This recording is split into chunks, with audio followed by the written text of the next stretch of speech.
경제협력개발기구 OECD가 처음 실시한 디지털 정부 평가에서 한국이 종합 1위를 차지했습니다. OECD 디지털 정부 평가는 올해 처음 발표된 지표로 회원국의 디지털 전환 수준과 디지털 정부 성숙도를 측정하기 위한 평가입니다. 회원국 29개국을 비롯한 비회원국 4개국이 포함된 총 33개국을 대상으로 실시됐으며 2018년부터 2019년까지 2년에 걸쳐 총 6가지 평가 항목이 측정됐습니다. 평가 항목은 디지털 우선 정부, 플랫폼 정부, 열린 정부, 데이터 기반 정부, 국민 주도형 정부, 선제적 정부입니다. 한국은 1점 만점에 0.742점으로 종합지수 1위를 기록했으며 OECD 평균 점수는 0.501점입니다. OECD 사무국은 보고서를 통해 한국과 영국 등 상위권을 차지한 국가들의 경우 정부 정책 중심의 디지털 정부를 두고 범정부 개혁을 적극 추진하고 있다고 평가했습니다. 한국행정안전부 장수환 디지털 정부국장은 1위 달성에 안주하지 않고 디지털 정부 혁신을 가속화해 국민의 일상을 더욱 편리하게 하는 디지털 정부를 만들겠다는 뜻을 밝혔습니다. 한편 5위를 차지한 일본에서는 평가 결과를 신뢰할 수 없다는 입장입니다. 한국이 1위를 차지했다는 소식에는 이건 혐한이라도 인정합시다.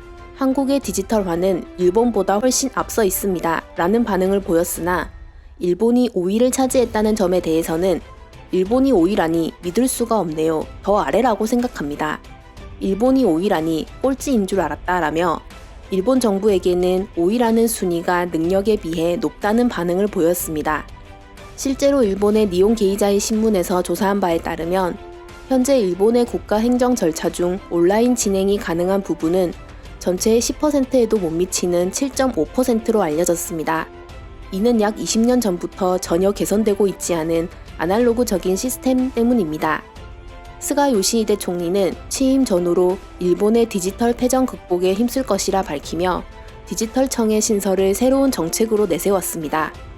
일본 정부의 디지털 분야 낙후성을 극복해내겠다는 뜻을 밝힌 것인데 일본 자국민들은 이런 정책 발표에 대해 일본의 디지털화는 발전을 위한 것이 아니라 규제를 만들어 관료와 정치인의 이권을 챙기는 것이 목적이기 때문에 모든 일이 지지부진하다. 디지털 지원에 관해서는 일본의 정치가들에게 큰 책임이 있다. IT 장관이 USB가 뭔지도 모르겠다라는 답변을 해서 전 세계의 언론의 실소를 산 것이 불과 얼마 전의 일이다. 젊고 우수한 IT 엔지니어가 많은데 일본은 언제까지나 70을 넘은 사람이 정권을 좌지우지하고 있으니까 어쩔 도리가 없다.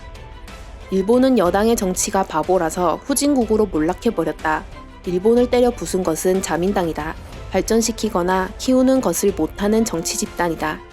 일본은 다른 나라보다 압도적으로 뒤처져 있다. 더 심각한 것은 디지털화가 늦어지고 있는 원인에는 일본의 교육, 지식 수준의 저하에 있다는 점이다. 일본인 우미나 정책이 지금의 일본을 만든 것이다 라며 그다지 정부를 신뢰하지 않고 있는 상황입니다. 만약 일본의 디지털청이 현재 목표로 하고 있는 2021년 발족에 성공한다면 1994년 정보통신부를 발족한 한국 정부보다 약 25년이 늦은 셈입니다.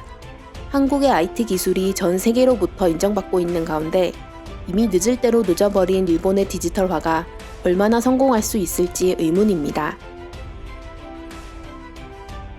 이상 타임투브였습니다. 시청해주셔서 감사합니다.